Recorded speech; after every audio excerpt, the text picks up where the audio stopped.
Yuk simak videonya. Mengenal hukum Newton tentang gerak. Hukum I. Newton. Hukum pertama Newton menyatakan bahwa benda akan tetap diam atau bergerak lurus beraturan jika tidak ada gaya yang bekerja pada benda tersebut. Ini disebut juga hukum inersia. Hukum 2 Newton. Hukum kedua Newton menjelaskan hubungan antara gaya, massa, dan percepatan. Rumusnya adalah FMA. Misalnya, jika gaya 10N bekerja pada benda bermassa 2 kg, percepatannya adalah 5 ms.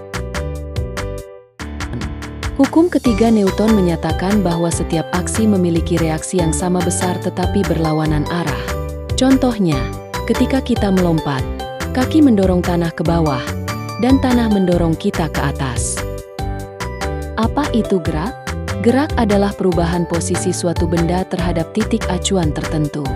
Dalam kehidupan sehari-hari, kita sering melihat contoh gerak, seperti mobil yang bergerak di jalan, jam dinding yang berdetak dengan kecepatan konstan, atau kucing yang mengejar bola.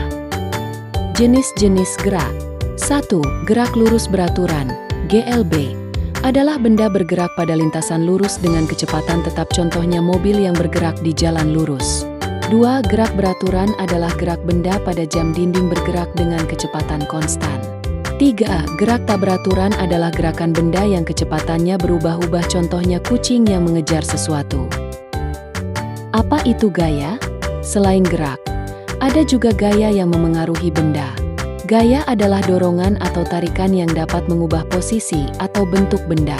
Contohnya adalah membuka pintu, tarikan, apel jatuh dari pohon, gaya gravitasi, rem sepeda, gaya gesek, atau ketapel, gaya pegas. Jenis-jenis gaya. 1. Gaya dorong terjadi seperti ketika kita mendorong laci. 2. Gaya tarik seperti kamu menarik alat pengukur baju. 3. Gaya gravitasi membuat benda jatuh ke bawah. 4. Gaya gesek terjadi ketika dua permukaan bersentuhan. 5. Gaya pegas adalah gaya elastis yang muncul karena perubahan bentuk benda. Kesimpulan.